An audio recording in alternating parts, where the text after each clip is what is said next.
Random error, randomly distributed variation. Bias is systematic error where there's something that's affecting everybody in the group and making you get an answer that's different from the truth. We can divide bias, or we can classify it into different types of bias based on the reason for the error. It's all bias. It's all making you get an answer that's different from the real answer.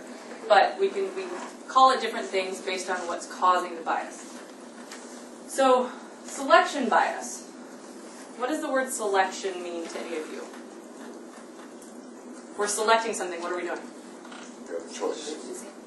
We're choosing something. Selection bias usually refers to when you're selecting your sample.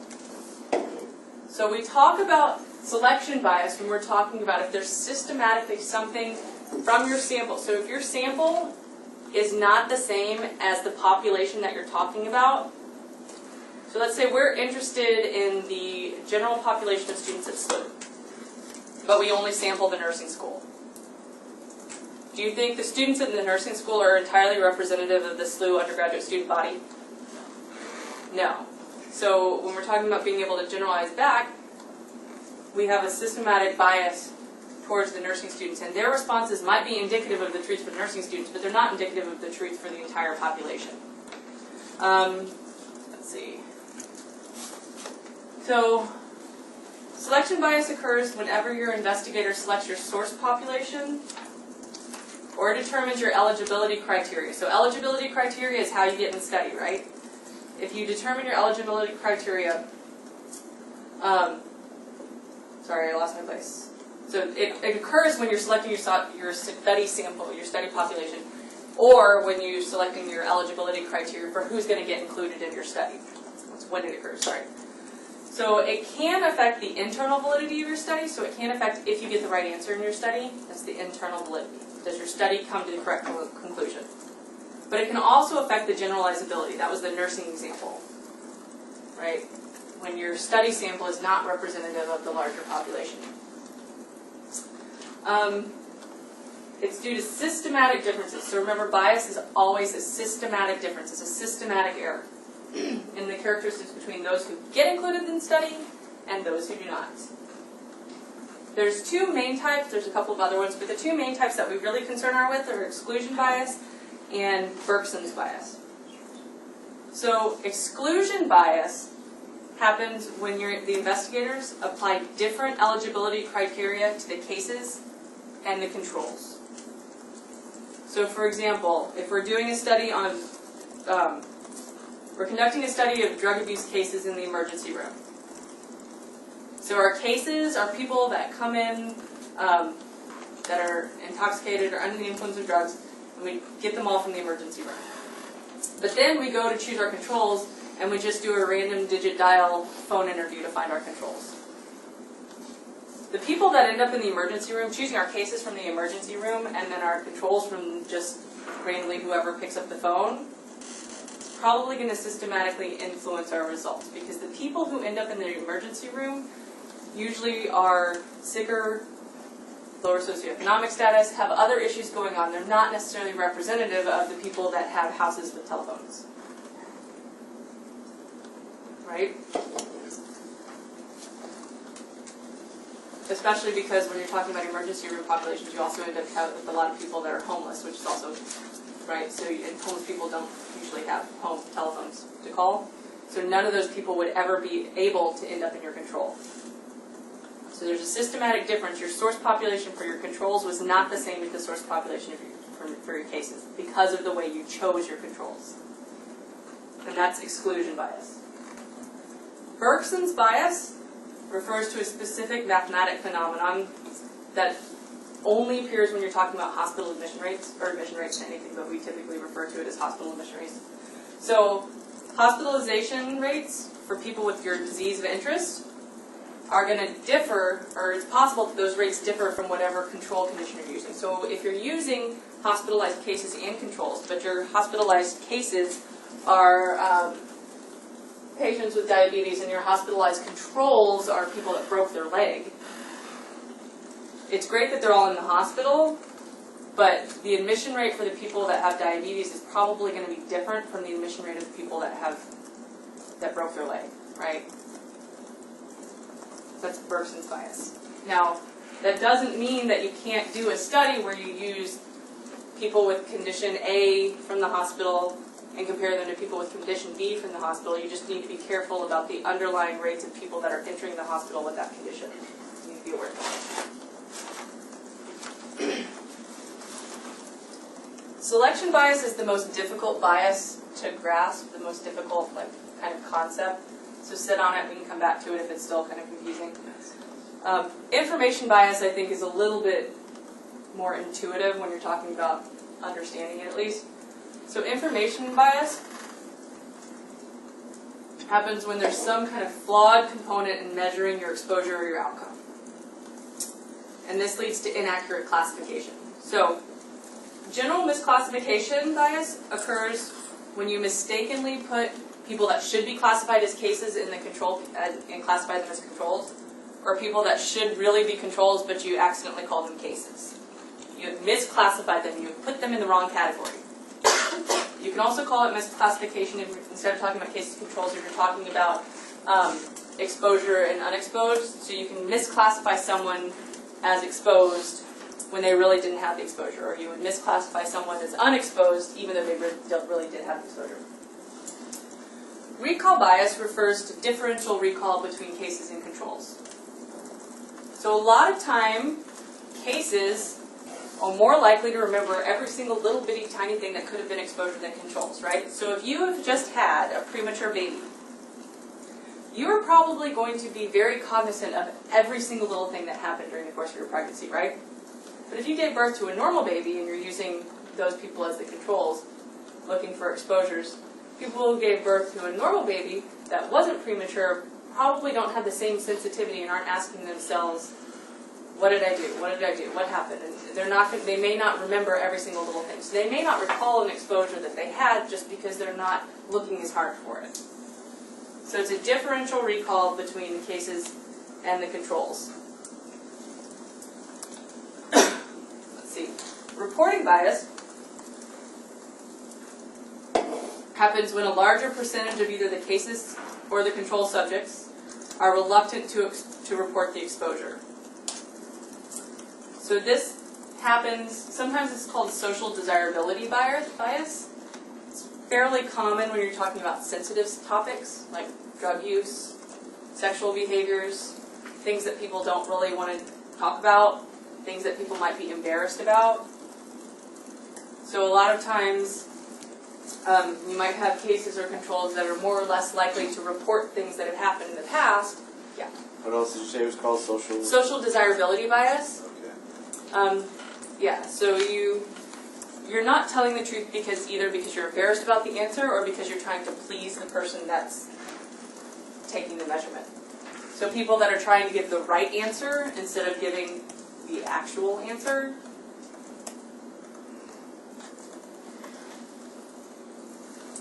And surveillance bias occurs when a disease may be better ascertained in a monitored population compared to the general population. So, for example, airline pilots undergo frequent and intensive routine testing, right? Routine medical examinations in order to keep their pilot's license. In order to be able to fly, you have to see the doctor a lot to make sure that you are in good health. So there are a lot of conditions where pilots they look like they have a higher prevalence of certain conditions, but it's not because pilots actually do have a higher prevalence, it's because we're looking for it in them. So the general population isn't necessarily screened all the time, but pilots get screened every single year. And so it looks like there's more people with the disease when in fact it's just because we're screening them more often. Surveillance bias, you can also think, another example, so you can also consider surveillance bias sometimes when the definition of something changes. And so when a definition of a disease state changes, and then all of a sudden it appears like there's a huge increase in people that have the disease, but it's not really because the true baseline of people that have disease is because we now are classifying something else as also having that disease. Or like autism rates have been increasing, and there's evidence that they really are increasing, but part of the reason autism rates seem to be increasing is because there's a better acknowledgement in society that's a problem, and so more doctors are diagnosing it because they're looking for it. That doesn't mean that necessarily the baseline rate of autism is changing, although there is evidence that that's happening. But some of it is just due to the fact people are more cognizant that it's there, and so they're more likely to diagnose it. That's surveillance bias. All right, a little bit more about misclassification. We can classify misclassification into two categories, non-differential and differential. Non-differential misclassification is really kind of akin to random error. This happens so you've accidentally misclassified a case as a control, or a control as a case, or as exposed as an unexposed, but it's kind of randomly distributed and evened out, and there's no systematic reason this is happening, it's just a little mistake here or there. That creates extra noise in your data, but it probably won't affect your actual answer. It'll bias your results so that your effect size looks smaller,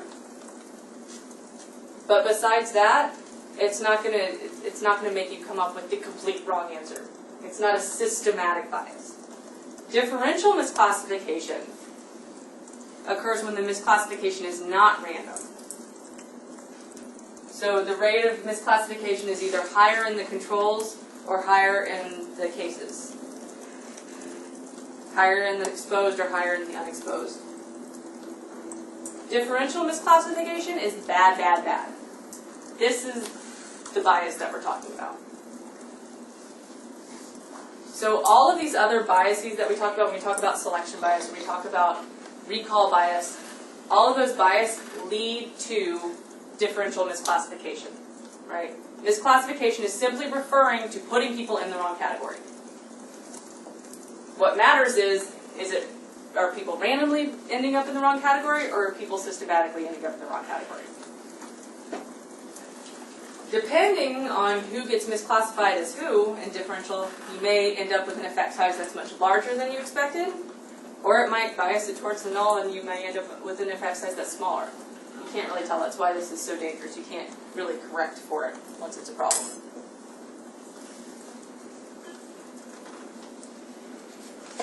All right. This leads us to confounding. We've kind of brushed on the idea of confounding a couple of times. But confounding simply means that it occurs, you have two variables that you think are related to each other. But then when you take into account the third variable, that relationship changes or disappears. So you see your relationship between x and y, you do an odds ratio, you calculate an odds ratio and you see this relationship. But then you take into account variable z, and then all of a sudden the relationship between x and y isn't there anymore. Or it's a lot smaller than it was before. So, for example, there is a very, very strong association between alcohol use and lung cancer. Does that mean alcohol use causes lung cancer? Why might there be what might explain that relationship? When people drink, they smoke. When people drink, they smoke. And we know there is a very strong causal relationship between smoking and lung cancer. So here, alcohol use would be X, lung cancer is Y. There's a strong association when we look at it that all of that's explained because of smoking. Smoking is the confounder in the relationship between alcohol use and lung cancer.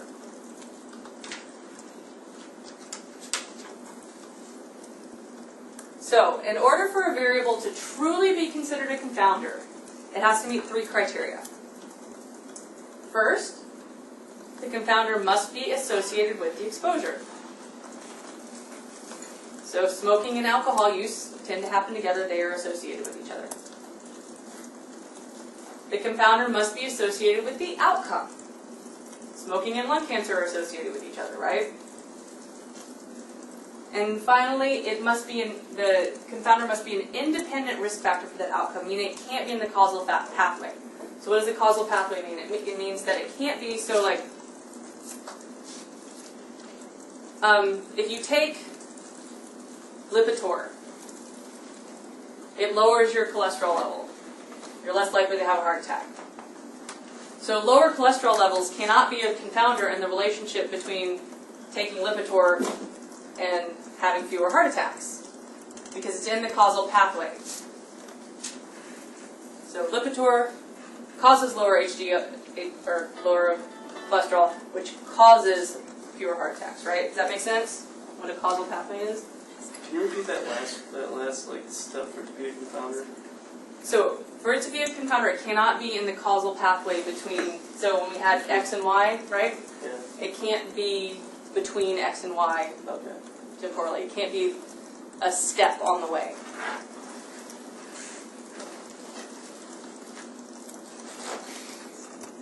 Alright, oh, and then this is just a diagram of, I use Lipitor, but this uses exercise, same idea.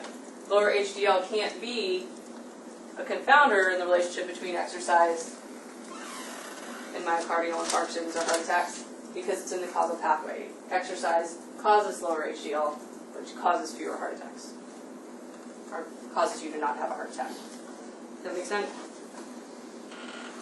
You look like it doesn't make sense. No, it does. You sure? Yeah. It's okay if it doesn't, we can talk about it again. No, it does. Okay. Well, we can always revert back. I did a lot, I guess. We can always revert back. Alright, I think a lot of this becomes clearer when we walk through an example. I don't know why I picked this little like microphone thing, but anyway. So we're listening to the news, and you hear this nice little news lady say, the observational study showed that teenage girls who watched R-rated movies were more likely to become pregnant. In fact, they were 15 times more likely to become pregnant than teenage girls who did not watch R-rated movies. So based on that statement, she said, we've done an observational study, and we found that teenage girls who watch R-rated movies are 15 times more likely to become pregnant. Based on that statement, what is our exposure? Having seen R-rated movies? Yes, R-rated movies are our exposure. So what's our outcome? Pregnancy. Yes, teen pregnancy. So, what is the relative risk of the association between R-rated movies and teen pregnancy? 15, yeah. So that's an association. That's a real, I mean, well, this is a made-up example, but that's like the real association, right? That association exists. Then the question becomes, is that association causal? Does watching R-rated movies cause teenage girls to get pregnant? Probably not. But let's walk through. Let's see. So the first thing we do when we're looking to assess confounding, we start with our first measure of association. We start with our 2x2 table. So we have our disease state, in this case, teen pregnancy or outcome, and R-rated movie watching. So we don't know, I haven't given you the numbers, but we do know that the relative risk, if we were to work it out from the numbers, the theoretical numbers in that table, that girls who watch R-rated movies are 15 times more likely to get pregnant. So, now the anchor woman starts quoting the investigators. And she says, the study establishes a clear progression that begins with watching R-rated movies and leads to teenage pregnancy. She goes on to say, if we keep our teenagers from watching R-rated movies, we can go a long way towards preventing teen pregnancy. Now, on the basis of this information, on the basis of what we know there's association between R-rated movies and teen pregnancy. Do you think that this is a legitimate statement that you can make based on the information that we have today? Why not? I mean, wouldn't it be easy if we just kept all the teenage girls from watching R-rated movies? We'd have completely abolished the problem of teen pregnancy. Why don't we think that her statement is a causal statement? She is saying, you watch R-rated movies, you get pregnant. Yeah. There can be like a lot of confounding variables there. Maybe like the parents don't watch over their kids as much, so they watch R-rated movies, and that leads to them not being watched as much, maybe being home alone more, and that could lead to it, stuff like that. Exactly. There's a whole lot of other factors that could be going in there, which... See, this is what happens when I borrow slides from people. Oops. go back to all the like little flippy things. Anyway. So we blamed R-rated movie watching, we blamed teen pregnancy on R-rated movie watching, but you're right, there's probably a lot of other things that go in. Girls that watch R-rated movies, there's probably a lot of other factors that are going on. And by the way, we are not blaming teenage girls for getting pregnant, all the little teenage boys are just as equally responsible.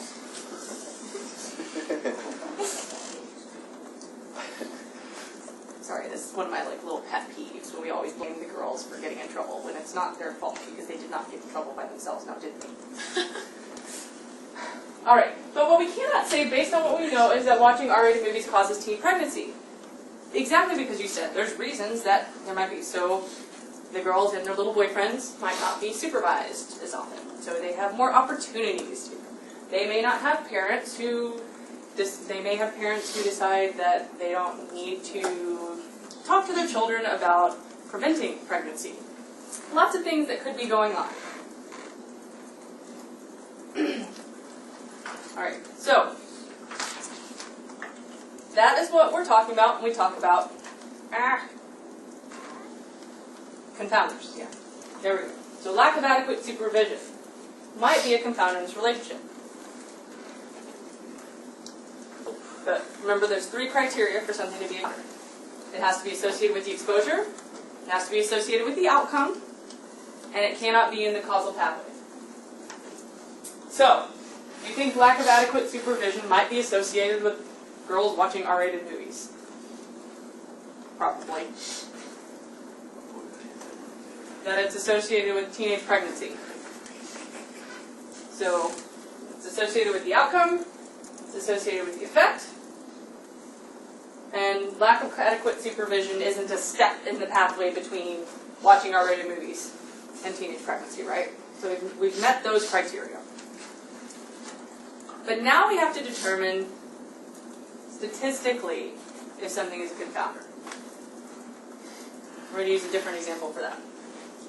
Alright, let's go back to our smoking and lung cancer example.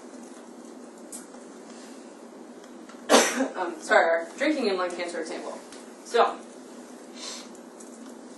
we have done a cohort study looking at heavy drinkers and the development of lung cancer. And in this particular case, we managed to do a prospective cohort study with a fixed cohort for simplicity of the analysis. We know everybody in our sample, and we have 33 people that were heavy drinkers that developed lung cancer, and 1,667 who were heavy drinkers that did not develop lung cancer, so on and so forth. Go ahead and calculate the incidence rate, or the relative risk, sorry. Go ahead and calculate the relative risk of lung cancer. I remember how to do this? Yes? So incidence rate in the exposed over incidence rate in the unexposed. Sorry, cumulative incidence. Probably be more precise when I talk about these terms. Alright. So how do we get incidence in the exposed?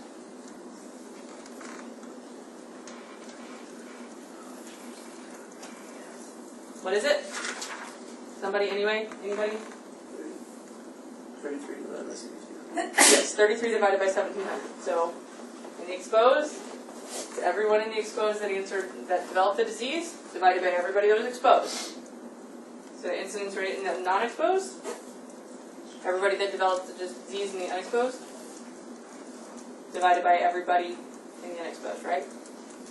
So what did you get for the relative risk? Anyone actually do it?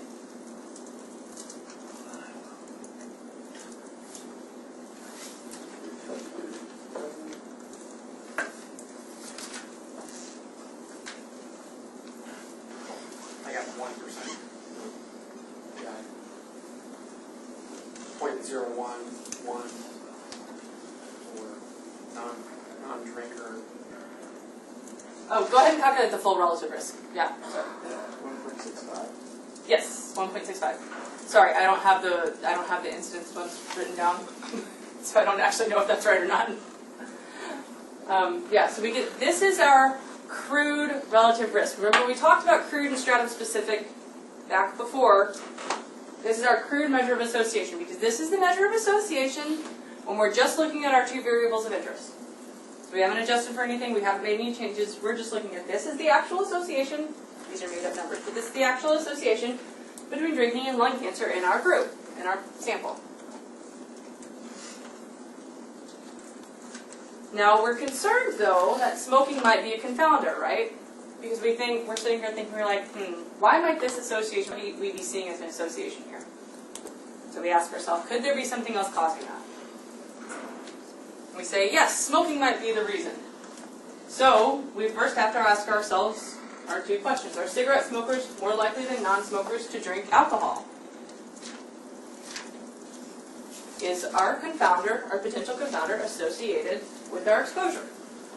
Then we ask ourselves, are cigarette smokers more likely to get lung cancer? Is our confounder associated with our outcome? Right now, we can probably answer yes to each of those questions. However, we can look at statistically to see if they are.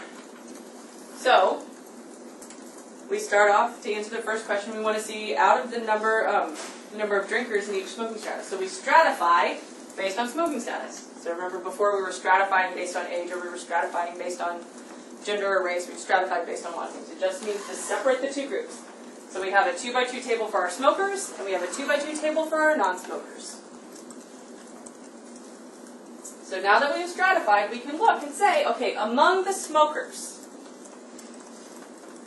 are people that drink, are the smokers more likely to drink? So we can see that 80% of our smokers drink. Right? So these are all the drinkers. We have 1,000 smokers. So 80% of our smokers drink. When we come look at our non-smokers, we see, oh look, only 30% of our non-smokers are drinking. So this is the answer to our first question. We now see that smokers are more likely to drink. It's associated with our exposure. Then we want to know, is it associated with the outcome? And that way we can look at the stratum-specific relative risk. So now we can calculate the relative risk for each of our groups. So, actually that's not right. Associated with our outcome, we just want to know if more people with more smokers are likely to get lung cancer. Sorry. So, are more smokers likely to get lung cancer? So 30 out of 1,000 compared to 30 out of 3,000. Right? I got ahead of myself. Right? So more people in our smoker group have lung cancer compared to our non-smoker group. It's associated with our exposure. It's associated with our outcome. Now, do you think that smoking, the third question, is smoking in the causal pathway between alcohol and lung cancer? That's not a statistical question, that's a biochemical question, I guess? No. Smoking is not. Alcohol doesn't cause you to smoke, which causes you to develop lung cancer, right? It's not in the causal pathway. So we've satisfied our criteria for confounder. Now we want to look at the stratum-specific estimates. So we can calculate the relative risk among smokers. And if you do that, you get a relative risk of 1. And you calculate the relative risk of non-smokers. And you get a relative risk of 1. So let's look at these two estimates. The stratum-specific relative risk. So remember, the crude relative risk was 1.65. The first thing you want to do is look and say, are my stratum-specific relative risks similar to each other? Because if they're not, we're not going to call it a confounder, we're going to call it an effect modifier.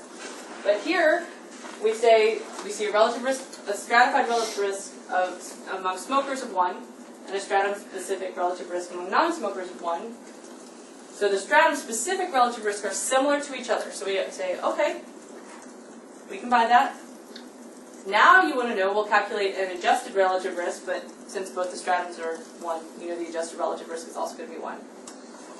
And we'll compare our adjusted relative risk back to our crude, yes. Wait, so if the relative risk for the two stratums are the same, doesn't that mean that, what does that mean? If they're the same, that means we can go ahead and assess for, it means it's not an effect modifier, which we'll talk about in just a second. I'm just telling you because it's step in the process.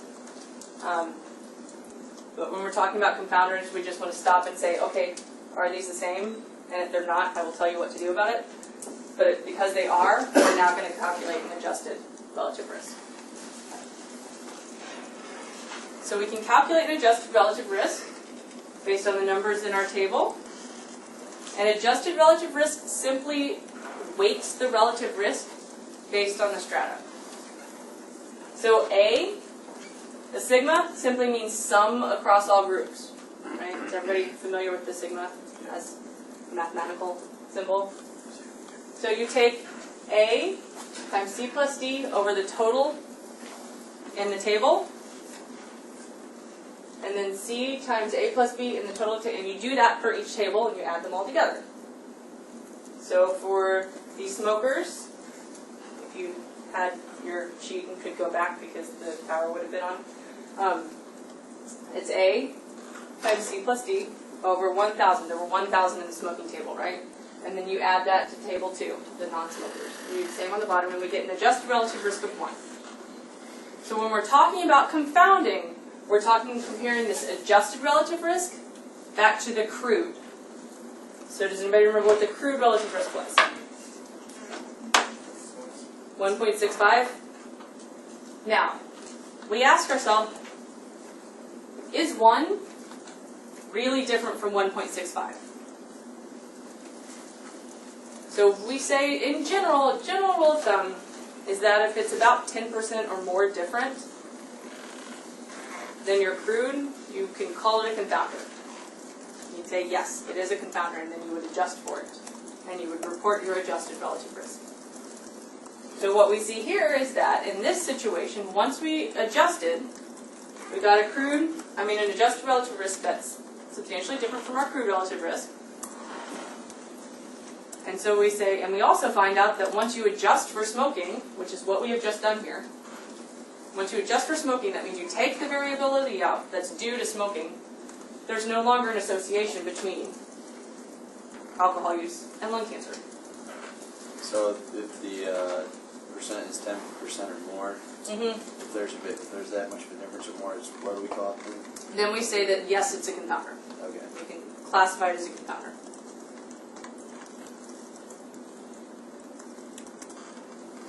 And then we will report our adjusted relative risk and say that that's really showing the true relationship between our exposure and outcome of interest. Because now we've taken out the variability due to that third variable. Now I want to point out that to be a confounder, it does not have to make the relationship disappear. It has to make the relationship change. So if we had calculated the adjusted relative risk and the adjusted relative risk was 2.5, it would still be considered a confounder because 2.5 is substantially different from 1.65, right? So it doesn't have to make the relationship disappear, it has to make it change. Alright, to minimize confounding, a couple of ways we can do this. We can match for the potential confounding variables. So, if I'm doing a case control study, and I think that age might be a possible confounder, I can make sure that every time I get in a person that's 20, that's a case, I find a control that is also 20 years old. That's matching. The problem with matching is then you can no longer look at that variable in your analysis. So if it's a variable that you're actually interested in looking at, you don't want to match on it. But if it's a variable that you just think is a confounder and you don't think is interesting to your study, you can match on it. So if you do matching, you can no longer study that variable? Correct, because you have essentially taken out any variability that would be due to that variable, because for every person that has it in your control group, you have a person that has it in the case group. Alright, you can also adjust for the confounder during the analysis, which is what we just did. You can use a stratified analysis. There's other ways to do it, but you could do it using a stratified analysis like we just did. You adjust for it after the fact, essentially. So matching happens during the study design period, before you've collected your data. Adjusting happens after the data is collected. You do it mathematically. Or you can restrict your entire study to people who just don't have that confounder of interest. So if you think gender might be a confounder, you only study men. Right? You've completely just taken it out of the equation. That's rarely advised unless you have a specific reason for looking at a particular population. Alright, so that's confounding. Now let's talk about effect modification. So confounding happens when the relationship between two variables changes because of a third variable. The variability of a third variable is explaining away the difference between the two. Effect modification means that the exposure-disease relationship is different across levels. So remember when we looked at the stratum-specific levels and I said they needed to be similar? If the stratum-specific levels are different from each other, it means you're probably looking at an effect modifier.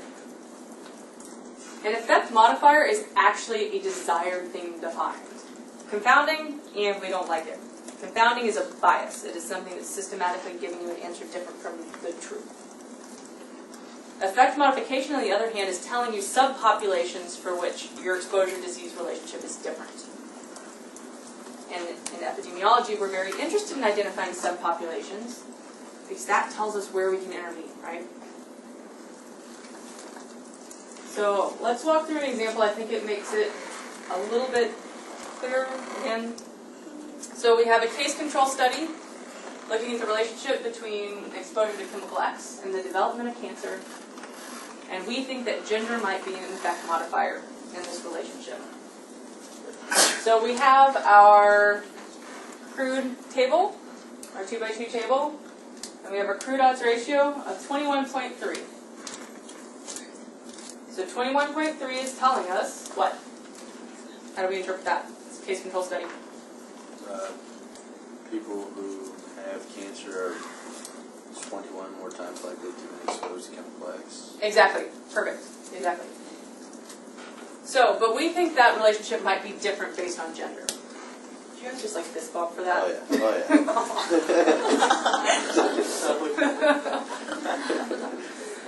All right. So we stratified men and women. Sorry.